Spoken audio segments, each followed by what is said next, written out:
between difference between your PCR and RT-PCR? कौन बताएगा? अभी आपने हाल फिलहाल में मॉलिक्यूलर बायोलॉजी नहीं, शायद अभी बायोटेक्नोलॉजी का एप्लीकेशन नहीं पढ़ा है ना? नहीं मैम, नहीं पढ़ा।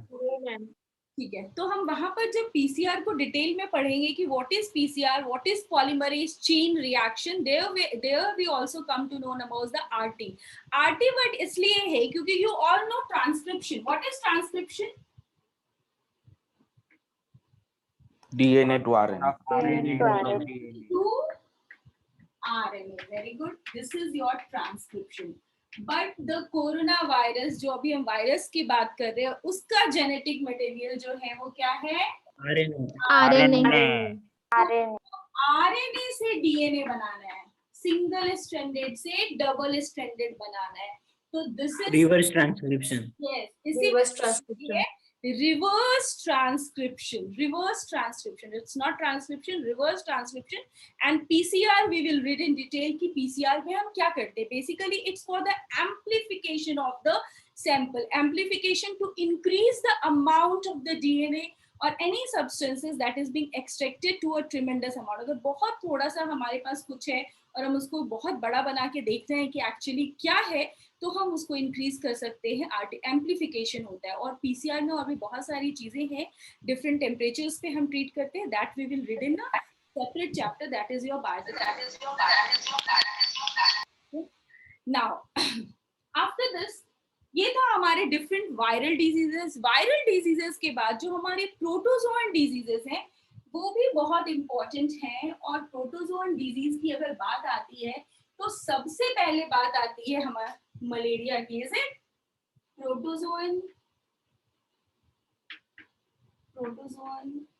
disease? So when we will talk about the protozoan disease, the first disease that comes in our mind is malaria. So what is the causative organism for malaria?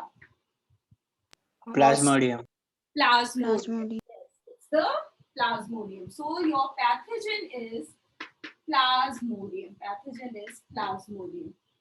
One thing I would like to recommend here, that in order to complete its life cycle, Plasmodium needs two hosts. ये digenic host को need करता है। दो host में इसका life cycle complete होता है। That means one host is your primary host. Primary host is your Anopheles mosquito. Anopheles mosquito.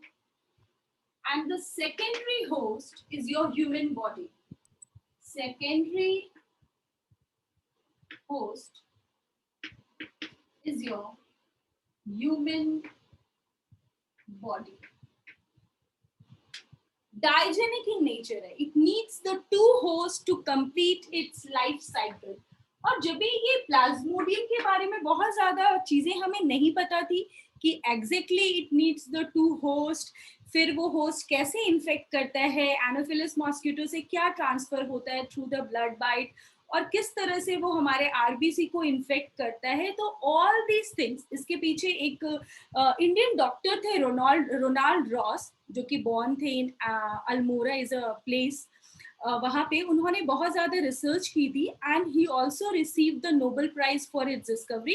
क्योंकि जो लाइफ साइकिल है एनोफिलस मॉस्किटो का और जो लाइफ साइकिल है हमारे प्लाज्मोडियम का, एक्चुअली वो कंप्लीट होता है with both the thing, both the hosts, that means the primary host as well as your secondary host, दोनों ही host चाहिए in order to complete the life cycle। वो army में डॉक्टर थे और उन्होंने फर्स्ट टाइम बोला कि ये जो मलेरिया का पैरासाइट है, दैट मीन्स ये जो प्लाज्मोडियम है मलेरिया पैरासाइट, वो ट्रांसमिट होता है to the human body by the bite of the Anopheles mosquito।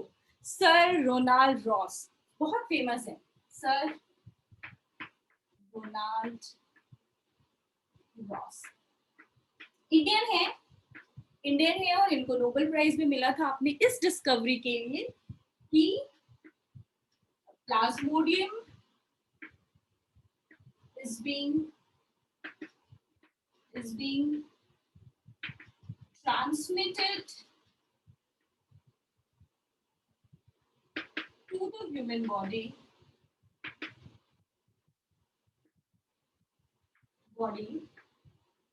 by Anopheles mosquito bite. So actually how it happens, कैसे ये होता है? तो first we will read कि what happens in the human body. Human body में किस तरीके से ये infective agent जो है, the primary infective agent that is being transferred from the bite of the Anopheles mosquito is your sporozoites.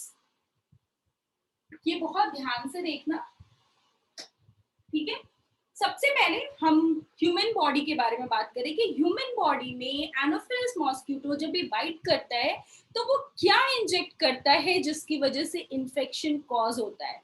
तो the first thing that is injected is your sporozoite. Sporozoite infective, primary infective बोल सकते हैं, primary infective source that is being entered to the human body by the bite of the Anopheles. Now, from this sporozoite, it moves to an organ of our body that is your liver. Liver में जाता है और liver में ये grow करता है, divide करता है, increase in number होता है. तो ये liver अगर है तो लिवर में इसके नंबर बहुत ज्यादा इंक्रीज हो रहे हैं, ये डिवाइड कर रहा है खुद को, इंक्रीज इन नंबर कर रहा है.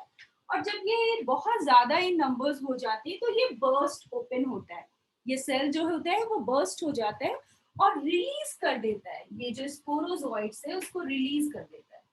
Sporozoites are being released. Is the code clearly visible? Yes ma'am. Yes, ma'am. Sporozoites are being released. Liver में ग्रोथ हुआ, स्पोरोजोइट रिच किया, थ्रू द ब्लड लिवर में गया, वहां बहुत ज्यादा ग्रोथ हुई, फिर ये बर्स्ट ओपन हो गया. जब ये बर्स्ट ओपन हुआ, now these sporozoites which are being released from the liver cells infects our RBC, red blood cells को इन्फेक्ट करता है, इन्फेक्ट आवर RBC. जब ये स्पोरोसाइट्स RBC के अंदर एंटर करता है तो ये एक रिंग जैसा स्ट्रक्चर बनाता है, वैकेंट, बीच का स्पेस पूरा वैकेंट हो जाता है और साइटोप्लाज्म और न्यूक्लियस को वो बिल्कुल पेरिफेरी पे शिफ्ट कर देता है.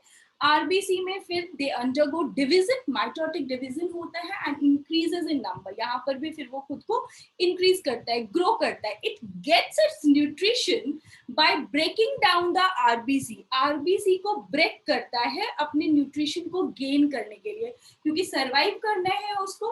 तो एक्चुअली ये स्पोरोजोइट, ठीक है, जब ये आरबीसी को एंटर करता है तो अब हम स्पोरोजोइट को यहाँ पे एक नया नाम दे रहे हैं, that is your trophozoite. मैं अभी एक बड़ा सा स्क्रीन शेयर करके पूरा अच्छा सा डायग्राम दिखाऊंगी, पहले ये समझ जाओगे तो वो बहुत इजीली समझ जाओगे. Trophozoite. Now in the RBC also they divide and increase in number. बहुत सारा बनाते हैं, ठीक है. फिर ये ट्रोफोजोइट जो है जब ये माइटोटिकली डिवाइड कर रहा है इनसाइड एन आरबीसी, तो ये जो नया स्टेज ट्रोफोजोइट जब भी ग्रो कर रहा है तो अभी यहाँ पर हमने इसको नया नाम दे दिया मेरोजोइट. नाउ ये मेरोजोइट जब भी आरबीसी भी बहुत ज्यादा डिवीजन हो गया, माइटोटिक डिवीजन हो गया, बहुत सारे मेरोजोइट्स बन गए, तो वो बर्स्ट ओपन होगा और सबको रिलीज कर देगा, फिर वो दूसरे आरबीसी को इन्फेक्ट करेगा. इस तरह से साइकिल चलते. तो जब भी ये मेरोजोइट्स जो है वो बर्स्ट ओपन करता है और रिलीज कर रहे हैं इसको, then due to the breakdown of the RBC, a brown color pigment is produced that is hemajoin, which is responsible for chill and the fever after regular interval of time. आपको ये चीज पता है कि मलेरिया का सबसे important symptoms क्या होता है? एक ही टाइम पर आफ्टर 24 और 48 आवर्स, 48 आवर्स बेसिकली होता है, 48 आवर्स के बाद आपको फीवर आता है और चिल होता है, और वो रिपीट होता है आफ्टर एवरी 48 आवर्स. तो this is because of the release of the merozoite. RBC break हो रहा है, आरबीसी टूट रहा है, और वो वहां से एक ब्राउन कलर का पिगमेंट रिलीज कर रहा है. That is your hemozoin, that is the toxic, and that toxin produces fever and chill. तो ये साइकिल कंटिन्यू हो रहा है. फिर इसने दूसरे आरबीसी को इन्फेक्ट किया, वो भी 48 आवर्स के बाद फिर से बर्स्ट ओपन होगा और हेमोजॉइन रिलीज करेगा, और वो हेमोजॉइन क्या करेगा, फिर से फीवर और चिल प्रोड्यूस करेगा. Here, one thing I would like to mention, क्योंकि मलेरिया से क्वेश्चंस बहुत आते हैं, तो आपके पास एक क्लियर कट पिक्चर होना चाहिए. जब भी मैं human as a host body की बात कर रही हूँ, तो human as a host body में the sporozoite they only divide asexually. यहाँ पर असेक्सुअल रिप्रोडक्शन ही होगा, असेक्सुअल रिप्रोडक्शन, ठीक है. बट नाउ इसको पूरा साइकिल कंप्लीट करने के लिए एक दूसरा होस्ट भी चाहिए, that is your Anopheles mosquito. तो एनोफिलस मॉस्किटो में सेक्सुअल रिप्रोडक्शन होता है. एसेक्सुअल रिप्रोडक्शन इधर हुआ है, ये स्पोरोजोइड जो है वो डिवाइड कर रहा है, that is your asexual reproduction, ठीक है. But in the Anopheles mosquito इनका सेक्सुअल रिप्रोडक्शन होता है, but the male gametophyte and the female gametophyte are being released by the RBC.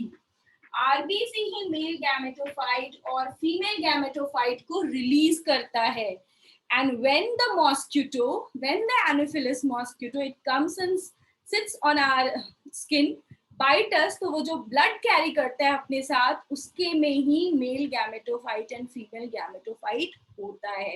तो वो एनोफिलस मॉस्किटो जब हमें बाइट करता है, तो ब्लड के साथ वो मेल और फीमेल गैमेटोफाइट भी कैरी करके ले जाता है. दैट मीन्स कि ये male and female gametophyte they fertilize inside the body of the primary host, that is your Anopheles mosquito. So the sexual reproduction of the plasmodium will takes place in Anopheles mosquito.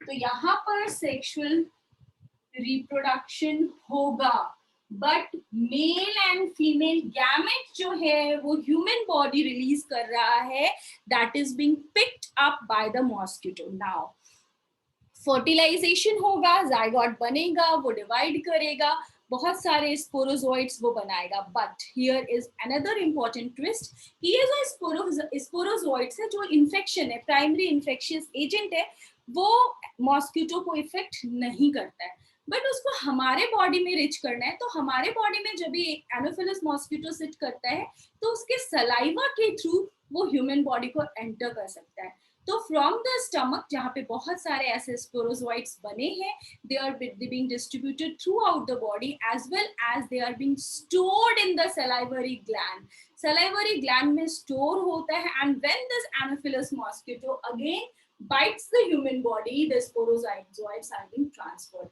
So the whole cycle needs two hosts in order to complete the cycle, that is your Anopheles mosquito as well as your human body. Now I am sharing a screen. वहां पर आपको और भी अच्छी सी ये चीज मैं आपको दिखाना चाहूंगी. Just a minute.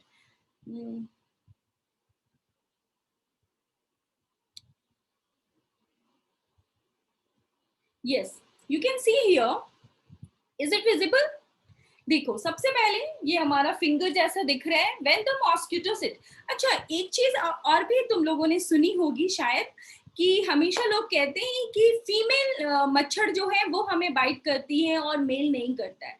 तो जो ये मेल एनोफिलस मॉस्किटो है, वो अपना न्यूट्रिशन गेट करता है फ्रॉम द सैप, प्लांट से गेट करता है. बट जो ये फीमेल एनोफिलस मॉस्किटो है, वो जो है उनको ब्लड चाहिए, male blood, female sorry human blood चाहिए. इस वजह से when the mosquito bites another human, sporozoids are injected with bite. जो मैंने अभी आपको बताया कि स्पोरोजोइड जो है ये प्राइमरी इन्फेक्टिव सोर्स है, और जब भी कोई भी मॉस्किटो सिट करता है, हमारे स्किन पे बाइट करता है, तो वो स्पोरोजोइड्स को इंजेक्ट करता है.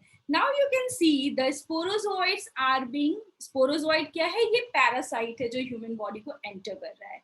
That is being reach to the liver through blood. Through the blood वो लिवर के पास आया. Can you see in the diagram? Is it clearly visible to all of you? Yes, ma'am. Yes, ma'am. Yes, ma'am. So you can see here the parasite, that is the sporozoite, it reaches the liver and through the blood. Now the parasites reproduce asexually in liver cells.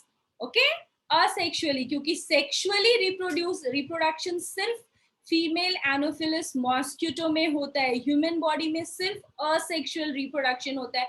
और इससे question आते हैं तो you have a clear cut picture in your mind.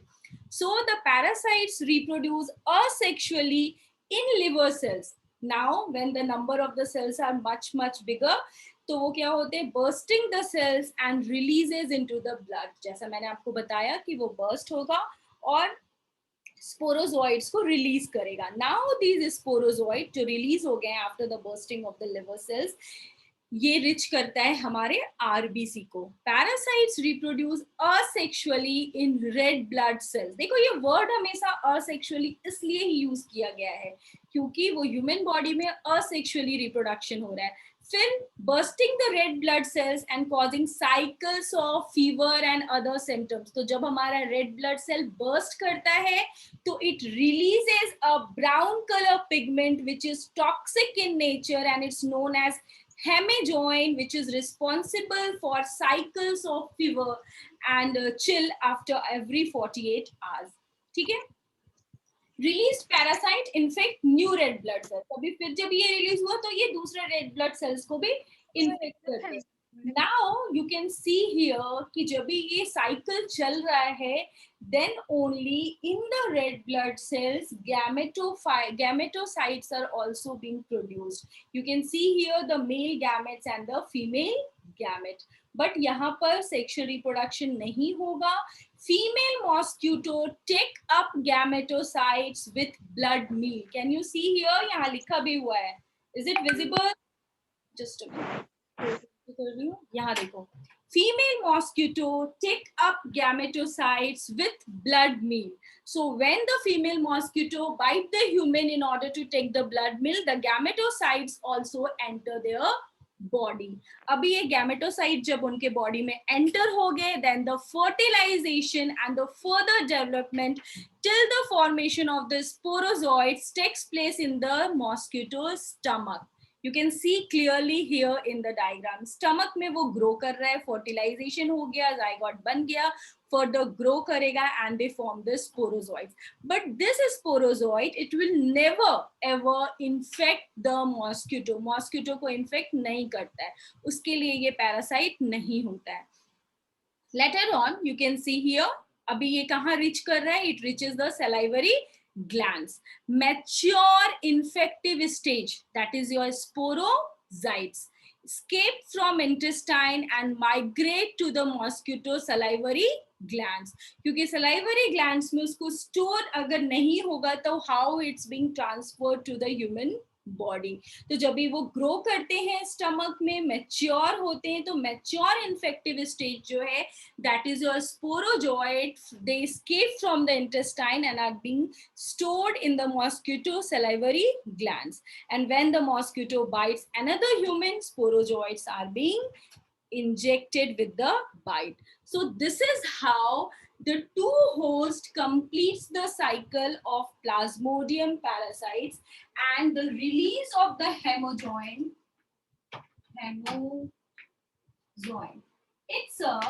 This is a toxin, or you can say it's a brown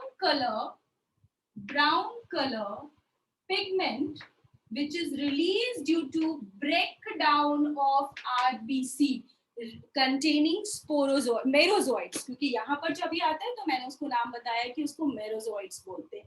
तो जब ये हेमाजोइन release होता है after the breaking of the RBC after every 48 hours, तो it produces fever and chill, which is one of the most important symptoms of malaria. जब भी malaria होता है तो लोग ऐसे पूछते हैं ना, फर्स्ट कंफर्मेटरी टेस्ट से पहले से पूछते हैं, अच्छा फीवर जो आता है ठंड लगती है क्या, ठंड लग के आता है क्या? अगर ठंड लग के आ रही है that means it's a case of malarial fever. Is it so? सुना है ऐसे नॉर्मली लोगों को एक दूसरे से पूछते, अगर घर में किसी को फीवर आ रही है, वो कह रहा है ठंड लग के फीवर आ रही है, तो इट्स बिकॉज ऑफ द क्योंकि इसका इंक्यूबेशन पीरियड जो होता है वो 48 आवर्स होता है। तो आफ्टर 2 to 3 डेज वो रिलीज करता है हेमोजॉइन, और जब भी आरबीसी ब्रेक करके हेमोजॉइन रिलीज करता है तो वो फीवर और चिल्लाता है। फिर क्योंकि वो आरबीसी दूसरे आरबीसी को, वो स्पोरोजोइड जो आरबीसी से रिलीज हुआ है वो फिर से दूसरे आरबीसी को इन्फेक्ट कर रहा है, वहां पे ग्रो कर रहा है, फिर वो आरबीसी ब्रेक हो रहा है, तो फिर से फॉर 72 आवर्स के बाद फिर से फीवर आएगा। तो it's a cycle. Chill and fever is one of the two important aspects or the symptoms of Plasmodium. Now, these Plasmodium can be of Plasmodium के 4 different species होते हैं. One is your Plasmodium vivax, the other is your Plasmodium falciparum, the third one is your Plasmodium malariae, and the fourth one is your Plasmodium ovale. तो जो ये fourth one है ना, ये uncommon है, India में देखने के लिए नहीं मिलता है, ये बेसिकली अफ्रीकन कंट्रीज में देखने के लिए ज्यादा मिलता है। तो we will read about the 4 different types of malarial parasites. ठीक है, so shall I rub this? To learn about the 4 different species of Plasmodium. ये important है, ये हमारे NCERT में भी डिस्कस्ड है। ओके, Plasmodium के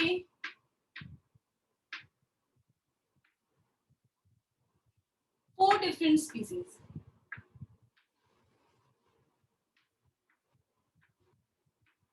Plasmodium vivax, Plasmodium falciparum,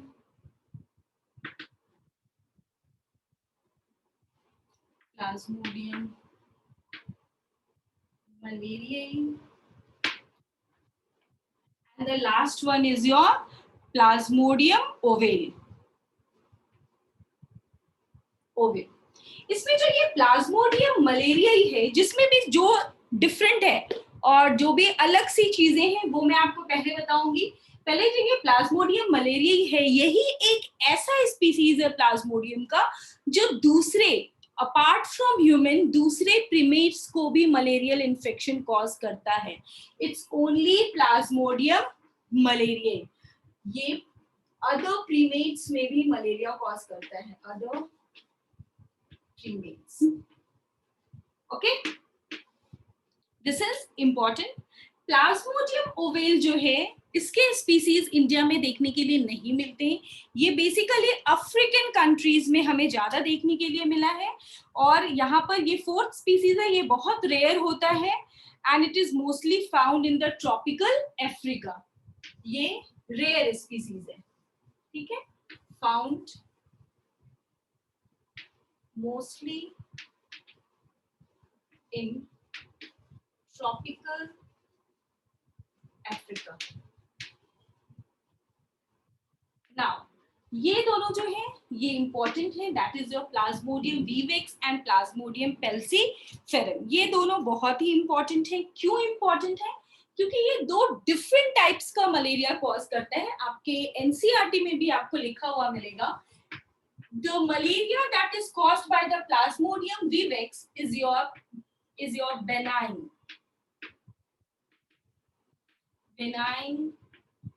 tertian malaria, ऐसा लिखा हुआ मिलेगा, ठीक है।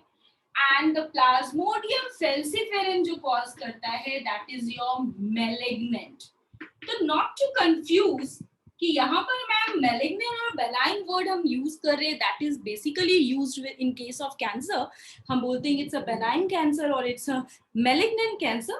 तो यहाँ पर वैसी कोई बात नहीं है, but yes, concept वही है। जो ये benign tertian malaria होता है, ये बहुत mild होता है, बहुत ज्यादा severe infection cause नहीं करता है। That means the malaria that is being caused by the Plasmodium vivax, ये जो होता है ये mild infection होता है। But the malaria that is caused by Plasmodium falciparum, that is severe.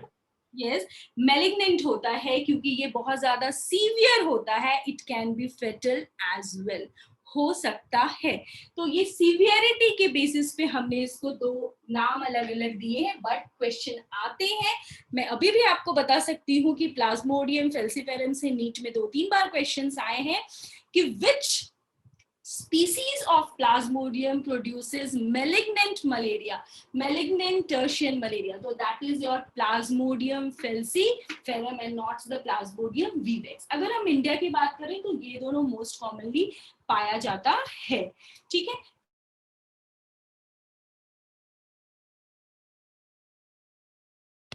Am I audible? पता नहीं क्यों कट हो गया था. Yes. Here is one more important thing that you must be knowing कि incubation period में थोड़ा सा difference है. Incubation time, incubation period, IP. जो हमारा Plasmodium vivax है, इसका incubation period जो होता है वो 14 days का होता है. Your Plasmodium falciparum का 12 days का होता है. ठीक है. Incubation period यहाँ पर वो period है जिस पीरियड में स्पोरोजोइट्स हमारे बॉडी को एंटर कर रहा है till the release of the first merozoites with hemazoin that produces the fever and the chill. ये जो पीरियड है स्पोरोजोइट एंटर कर रहे हैं, फिर वो ब्लड के थ्रू लिवर में जा रहा है, वहां ग्रो कर रहा है, डिवाइड कर रहा है, इंक्रीज इन नंबर हो रहा है, बर्स्ट हो रहा है, आरबीसी में जा रहा है, वहां ग्रो कर रहा है. फिर आरबीसी में ग्रो करने के बाद जब फर्स्ट टाइम मेरोजोइट जो है वो बर्स्ट होता है और रिलीज करता है हेमाजॉइन, और वो फर्स्ट सिम्टम आता है, that is your chill with fever, that is your incubation period. तो ये जो लंबा टाइम है, that is your 14 days in case of Plasmodium vivax, but it's 12 days in case of Plasmodium falciparum. And again in the malariae का जो है incubation period, ये इन दोनों से भी बहुत ज्यादा है, दैट इज योर 28 days. ठीक है. सिम्टम्स मोर और लेस सिमिलर है, क्योंकि सबसे इंपॉर्टेंट सिम्टम्स जो है वो फीवर ही होता है. ठीक है. तो this is all about your malaria. Malaria जो है बहुत ओल्डर टाइम से ये डिजीज देखे जा रहे हैं, and the most ancient medicine that is used for treating the malaria is your quinine. Yes, and it's obtained from the bark of Rubber tree. नहीं, quinoa tree. Yes, very good. तो basically the most important, सबसे पहले के time से जो use किया जा रहा है, that is your quinine, and it's obtained from the bark of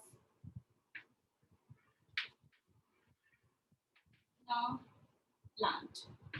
This is important, but nowadays हम बहुत सारे एंटीबायोटिक्स भी यूज करते हैं, क्लोरोक्विनीन एंड जिसमें भी क्वीन बाहर लास्ट में लिखा रहता है ना, वो सारे मेडिसिन हम मलेरिया के लिए यूज करते हैं. But the first one is your quinine.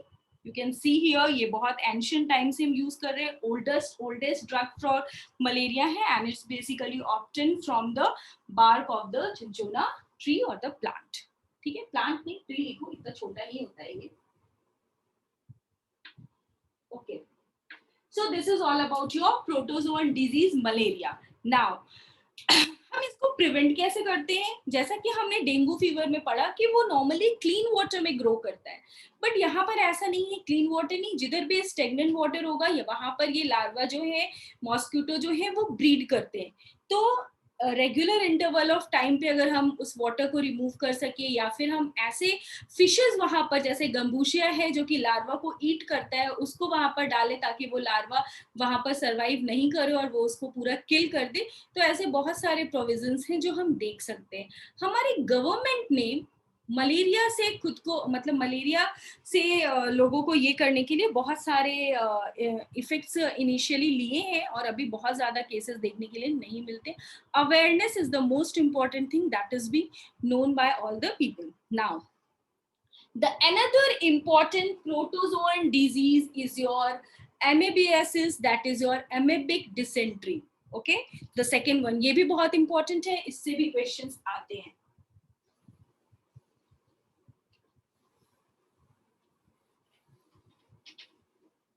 So the second one,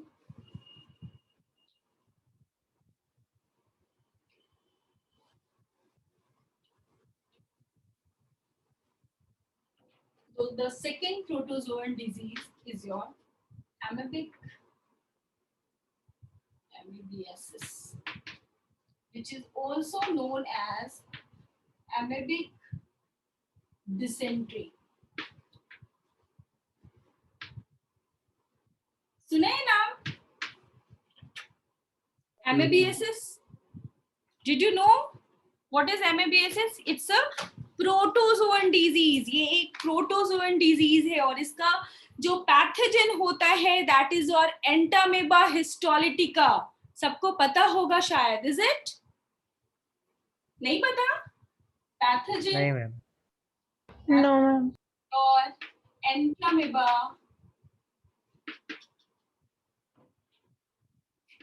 histolytica.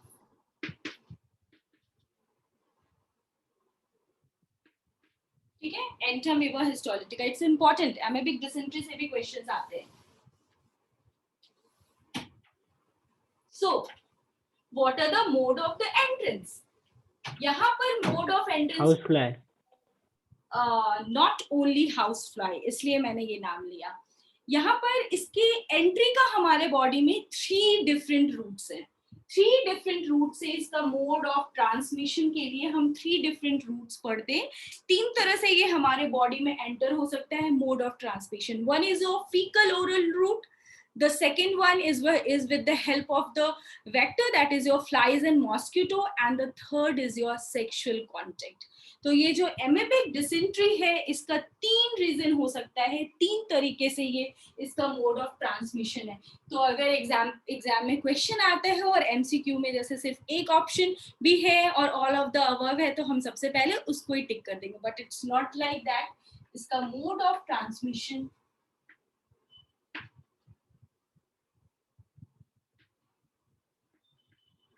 mode of transmission, 3 different mode of transmission है।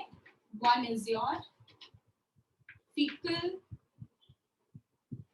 oral route, the second one sexual transmission, and the third one is your through flies and mosquito। इसी वजह से हमेशा कहा जाता है कि जब भी हम रोड साइड वेंडर से कुछ भी ऐसे खाते लेके चीजें खाते हैं, क्योंकि वो ढका हुआ नहीं रहता, अगर कवर्ड नहीं है तो देयर इज अ चांस कि वहां पे फ्लाइज और मॉस्किटो आके सिट करते हैं, and they can be one of the major reason for the amoebic dysentery. Now here comes a twist कि ये ग्रो कहाँ करते हैं हमारे बॉडी को। अगर इन्होंने फीकल ओरल रूट से एंटर कर लिया या फिर through the flies and the mosquito food में चले गए, फूड के थ्रू ये हमारे बॉडी में एंटर हुए, तो जो ये स्टमक, इसका जो सिस्ट होता है, इसका जो आउटर कवरिंग होता है that is resistant to the environment of the stomach. वो गैस्ट्रिक जूसेस से डिसॉल्व नहीं होते, बट जब वो लार्ज इंटेस्टाइन को रिच करते हैं तो there with the help of the various enzyme, तो ट्रिप्सिन के प्रेजेंस में ये सिस्ट जो है वो ब्रेक हो जाता है और रिलीज करता है अपना टॉक्सिन। टॉक्सिन मतलब ये एमेबियासिस, जिसका एंटामेबा हिस्टोलिटिका जो ये है पैथोजन, ये रिलीज होता है। फिर ये रिलीज होके वहां पर ग्रो करता है और वो इन्फेक्शन को कॉज करता है। इसका सबसे इम्पोर्टेंट सिम्टम क्या होता है जो हमारे बॉडी में देखने के लिए मिलते हैं? कॉन्स्टिपेशन? नहीं, देखो यहाँ पे 2 इम्पोर्टेंट नाम मैं लूंगी। एमेबिक डिसेंट्री के बाद मैं जो थर्ड चीज आपको पढ़ाऊंगी वो होगा giardiasis, and that is known as dysentery. तो जब भी हमारा स्टमक अपसेट होता है, एब्डोमिनल पेन होता है, स्टमक अपसेट होता है, हमें कुछ खाने पीने का मन नहीं करता है, फ्रीक्वेंट स्टूल और वॉमिटिंग होती है, तो there arises a question whether we are suffering from amoebic dysentery or whether, sorry यहाँ पे भी मैंने dysentery लिख दिया है, this is diarrhea, यही तो डिफरेंस है, and this is diarrhea। ये 2 वर्ड सुने हैं आपने? yes or no? Yes ma'am. yes। तो एमेबिक डिसेंट्री जो है वो एमेबियासिस कॉज कर रहा है और उसका जो एजेंट है that is your Entamoeba histolytica. But जो डायरिया है वो गियार्डियासिस जैसा डिजीज है, जिसके डिफरेंट गियार्डिया के इंटेस्टेलिस एक उसका स्पीसीज है जो मोस्टली कॉज करता है। बट इस दोनों में डिफरेंस क्या है? जब ये डायरिया होती है तो there is watery stool. watery stool ये पास होता है, watery and frequent stool. But जब ये एमेबिक डिसेंट्री होती है तो blood comes with the stool. ये मेजर डिफरेंस है. डॉक्टर, आप लोग भी फ्यूचर डॉक्टर बनने वाले हो, तो this is the first sign and the symptoms for which the doctor ask. हमें स्टमक अपसेट है, हमें दर्द हो रहा है, पेन हो रहा है एब्डोमेन में, 1-2 दिन से कुछ खाने पीने का मन नहीं कर रहा है. यस, बहुत बार स्टूल पास हो रहा है, बट वो स्टूल कैसा है वो डॉक्टर पूछता है, वेदर इट्स अ वाटरी और अ फ्रीक्वेंट स्टूल और वेदर ब्लड कम्स विद. तो उससे वो डिस्टिंग्विश कर सकते हैं कि whether the person is suffering from amoebic dysentery और द डायरिया, और दोनों का पॉजिटिव ऑर्गेनिज्म भी डिफरेंट है. यहाँ जो हम गियार्डियासिस के लिए पैथोजन की बात करेंगे, that is your giardia intestinalis. Just a minute.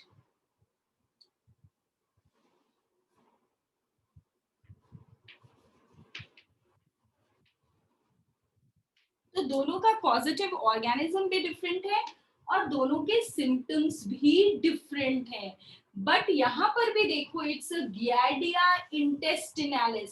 ये भी हमारे इंटेस्टाइन में ग्रो करता है. ये जो पैथोजन है वो भी एंटर करता है हमारे बॉडी को, और ये बेसिकली लिव करता है इन द अपर पार्ट. ड्यूडेनम और जेजुनम के पास ये लिव करता है, अपर पार्ट ऑफ दिस पे लिव करता है. और वहां जब भी फूड वो पास होता है तो वो फूड को वो एब्जॉर्ब करता है फॉर इट्स सर्वाइवल. तो बेसिकली वो फूड जो आ रहा है, जो हमारी नीड का है, हमें चाहिए खाना खुद के लिए, वो एब्जॉर्ब कर ले रहे हैं ये ऑर्गेनिजम्स. तो it lives in the upper part of human small intestine and absorbs the nourishment from the food. Absorb कर रहा है नरिशमेंट फ्रॉम द फूड, और वहां पर वो ग्रो कर रहे हैं, मल्टीप्लाई कर रहे हैं, इंक्रीज इन नंबर हो रहे हैं by the process of the binary physics. Grow हो गए. अब ये क्या करेंगे, अगर ये पैरासाइट बहुत ज्यादा इंक्रीज इन नंबर हो जाता है, then it leads to obstruction in the process of digestion and absorption. Interfere करते हैं in the process of digestion and absorption. So basically ये भी किधर सर्वाइव करते हैं, किधर ग्रो करते हैं, योर स्मॉल इंटेस्टाइन, गियार्डिया इंटेस्टिनालिस. उसके नाम से ही पता चल रहा है कि ये भी ग्रो किधर कर रहा है, इंटेस्टाइन में ग्रो कर रहा है. It observes the food from the upper part of the small intestine, that is your jejunum and duodenum. वहां से वो फूड लेता है और खुद को ग्रो करता है, इंक्रीज इन नंबर होता है अपने पैरासिटिक नेचर की वजह से बहुत ज्यादा, बहुत ट्रिमेंडसली, क्योंकि वहां पर बाइनरी फिजन हो रहा है, जिससे वो बहुत जल्दी ग्रो करके अपने नंबर्स को इंक्रीज करते हैं. और बहुत ज्यादा नंबर इंक्रीज हो जाता है तो it interferes with normal digestion and absorption. Digestion and absorption दोनों को ये हैम्पर करते हैं. जब ये इन दोनों चीजों को हैम्पर करना स्टार्ट करते हैं तो सिम्टम्स हमारे बॉडी में दिखता है. एब्डोमिनल पेन होता है, हम डिस्कम्फर्ट फील करते हैं, हमें डायरिया होती है, that means the frequent watery stool pass होता है.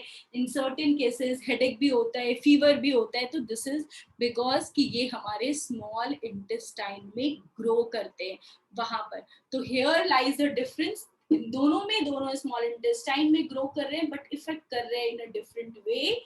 और डॉक्टर कैसे आइडेंटिफाई करेगा कि दोनों चीजों में डिफरेंट है, क्योंकि दोनों के सिम्टम्स जो है वो थोड़े से एक दूसरे से डिफरेंट है. यहाँ हमने डिसेंट्री बोला है, एमेबिक डिसेंट्री, और यहाँ हमने डायरिया बोला है. तो डायरिया और डिसेंट्री आपने हमेशा सुना होगा छोटे बच्चों में, इन्फेंट्स में, कि diarrhoea is the common thing जो उनमें होता है actually random intervals of time. तो diarrhoea is basically watery fluids. Frequently we have to visit the washroom और frequently watery stool होता है. बट इधर ये ज्यादा डेंजरस है, यहाँ पर स्टूल के साथ साथ ब्लड पास होता है.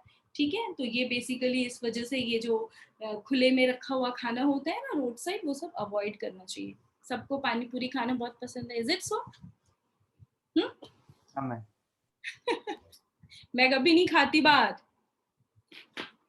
गलत बात. एक्चुअली कभी कभी ऐसा होता है, अगर मैं इन चीजों के बारे में सर से बोलूं तो हमेशा सर बोलते हैं यार पहले पता होता ना तो कभी भी माइक्रोबायोलॉजिस्ट से मैं शादी नहीं करता, इसको तो हर चीज में चीजें दिखती है कि ये नहीं ऐसे करना चाहिए, वो नहीं वैसे करना चाहिए। मैंने बोला ये पहले सोच लेना चाहिए, अभी तो ऐसे ही अभी पता है तो अभी कैसे उसको अवॉइड कर दूं। बट ठीक है, हमेशा नहीं बट कभी कभी we can go and try, क्योंकि हमारे बॉडी की इम्यून सिस्टम भी जो होती है वो बहुत वीक हो जाती है अगर हम रैंडम वही सेम सादा सादा खाना घर का ही खाते हैं। तो वी हैव एक्सपोजर होना चाहिए, ठीक है। तो कभी कभी ठीक है बट रोज नहीं। नाउ आफ्टर हमेशा पैकेट छोड़ी अपने पापा से खाने के लिए। ओके तो मेरी डॉटर को उसको बाहर की पानी पूरी नहीं पसंद है, वो मेरे को बोलेगी घर पे बना, मुझे घर का ही अच्छा लगता है। तो अभी एक वो भी रेस्ट्रिक्शन आ गया है कि उसको बाहर का नहीं पसंद, उसको घर का पसंद है, तो पानी पूरी भी घर पे ही बनेगा। तो गियार्डियासिस एंड एमेबियासिस के बाद जो फोर्थ इंपॉर्टेंट है, क्योंकि मलेरिया पढ़ा हमने, एमेबियासिस पढ़ा, गियार्डियासिस पढ़ा, इसके बाद जो फोर्थ इंपॉर्टेंट हमारा प्रोटोजोन डिजीज है दैट इज योर ट्राइपेनोजोनियासिस, ट्राइपेनो। तो ये वर्ड आपने पहले भी सुना है और ये स्प्रेड होता है, फैलता है, इन्फेक्शन ट्रांसमिट होती है by the bite of the tsetse fly. सुना है ट्राइपेनो? Yes ma'am. यस, क्योंकि टीसी फ्लाई सबने सुना होगा मुझे लगता है। और इसी के साथ एक और आता है दैट इज योर लेस्मीनिया, जिसको हम काला आजार भी बोलते हैं। तो यहाँ लेस्मीनिया जो है वो ट्रांसमिट होता है by the bite of the sand fly. तो ये डिफरेंस है इन दोनों के बीच में, जो वेक्टर्स हैं उनका नाम कभी कभी हम कंफ्यूज हो जाते हैं। तो one is your tsetse fly and the other one is your sand fly. ये मैं रब करूं तो फिर आज हम कम से कम अपना प्रोटोजोन डिजीज कंप्लीट कर लेते हैं। तो trypanosomiasis it's being transmitted by the tsetse fly, और इसका हैबिटेट क्या होता है, ये हमारे ब्लड में रहता है। एक्चुअली जो ये टिसी फ्लाई है वो कैसे हमें इन्फेक्ट करता है, इसको हम स्लीपिंग सिकनेस भी बोलते हैं। Is it sleeping sickness? सुना है? यस, इसको हम स्लीपिंग सिकनेस क्यों बोलते हैं वो मैं अभी आपको एक्सप्लेन करती हूँ। बेसिकली ये पैथोजन जो है ये हमारे ब्लड में पाया जाता है और ब्लड के थ्रू ये सीएसएफ को एंटर करता है, that is your cerebrospinal fluid. Nervous system पढ़ लिया है इसलिए यू ऑल नो। ये पैथोजेंस टिसी फ्लाई के थ्रू हमारे ब्लड को एंटर करता है और ब्लड के थ्रू ब्लड से फिर ये सेरिब्रोस्पाइनल फ्लूइड को एंटर करता है, सीएसएफ को एंटर करता है और माइग्रेट हो जाता है ब्रेन में। तो जब ये ब्रेन में जाता है तो ये थोड़ा सा डिजीनेस जैसा कॉज करता है, जिसकी वजह से नींद बहुत आती है, आपको लेथार्जी कर देगा। इस वजह से इसको नॉर्मल और जनरल टर्म में हम स्लीपिंग सिकनेस बोलते हैं। Is it? सुना होगा कभी ना कभी, किसी छोटे क्लास के बुक्स में भी होता है, sleeping sickness is caused by tsetse fly. CBSE board में भी किसी क्लास में तो था ये, मुझे याद है। तो इट्स अ स्लीपिंग सिकनेस क्यों है कि how it's being transmitted? Yes, through the fly it enters the blood, through the blood it enters the pathogen, pathogen enters the CSF and migrates to the brain. फिर जब ये brain में जाता है, वहां चला जाता है, ग्रो करता है, तो ये हमें थोड़ा सा लेथार्जी फील कराता है, अनकॉन्शियसनेस होती है, and because of that only it's known as the sleeping sickness. Now the third, fourth, fifth one is your leishmania which is also known as काला आजार। एक टाइम था बहुत पहले के टाइम पे, अभी तो नहीं, कि मतलब ये पूरा एंडेमिक जैसा होता था कि एट अ पर्टिकुलर एरिया बहुत ज्यादा काला आजार फैल जाता था, हाई फीवर होते थे, लोगों को पता नहीं होता था कि because of what it's happening. तो ये ट्रांसमिट होता है बाय द सैंड फ्लाई के थ्रू ट्रांसमिट होता है and the pathogen is your लेस्मीनिया।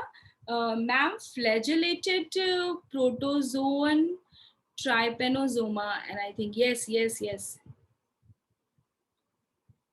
Okay. So yes, तो we are talking about the काला आजार। तो इसके नाम से ही, लेस्मियानियासिस से ही हमें पता चल रहा है कि इट्स पैथोजन क्या है। कंफ्यूज मत हो, परेशान मत हो, मैं आपको नोट शेयर कर दूंगी आप स्क्रीन पे, क्योंकि अगर बोर्ड पे लिखूंगी तो और ज्यादा टाइम लगेगा। तो लेस्मीनिया जो है वो सैंड फ्लाई वेक्टर है इसका, and the causative organism is your Leishmania donovani, वो कॉज करता है इसको। सिम्टम्स होते हैं इसमें भी बेसिकली हाई फीवर आता है, फ्रीक्वेंटली हाई फीवर आता है, कभी कभी फीवर बहुत ज्यादा हाई हो जाता है और 108 डिग्री फ़ारेनहाइट को भी रिच करता है, हाई फीवर होता है, and ultimately it leads to the enlargement in the liver and the spleen, ये भी कॉज करता है ये। And the last one is your trichomoniasis. ये क्या होता है, ये सेक्सुअली ट्रांसमिट तो नहीं होता है, बट यू कैन से कि ये इन्फेक्ट करता है मेल एंड द फीमेल में। इसके सिम्टम्स क्या होते हैं, basically it's infection of the vagina और द यूरेथ्रा। वजाइना में बर्निंग सेंसेशन होता है या फिर इचनेस होती है, तो it's because of this parasitic infection, and that is your trichomoniasis. And yes, it's infects both the male and the female. तो फीमेल में वजाइना को इन्फेक्ट करता है और मेल में यूरेथ्रा को इन्फेक्ट करता है। एंड सिम्टम्स मैंने आपको बता दिया। आई will share these all disease, उनके कॉजेटिव ऑर्गेनिजम्स क्या है, उनके सिम्टम्स क्या है विद ऑल ऑफ यू। तो और वायरस का जो मैंने अभी आपको स्क्रीन दिखाया था वो भी मैं आपसे शेयर कर दूंगी, तो वहां से आप देख सकते हो कौन कौन से वायरल डिजीजेस हैं। मलेरिया मैंने बहुत अच्छे से बताया, और वो जो डायग्राम है वो भी मैं शेयर कर दूंगी आप लोगों के साथ। और किसी को कुछ पूछना है? सलोनी ने लिखा है board and network issue from my side. Actually recording हो रही है शायद, I will upload the video and video upload कर दूंगी। And this is all about your protozoan disease. तो हमने बैक्टीरियल डिजीज कर लिया है, वायरल डिजीज कर लिया है, प्रोटोजोअन डिजीज भी हमारा हो गया। इसके बाद थोड़ा सा हमारा फंगल डिजीज रहता है एंड हेलमिंथस डिजीजेस रहते हैं। उसके बाद हम इम्यून सिस्टम स्टार्ट करेंगे। अभी इस वीक तो अब मेरा लेक्चर नहीं है आपके साथ, नेक्स्ट वीक जब भी होगा तो हमारा इम्यून सिस्टम स्टार्ट हो जाएगा।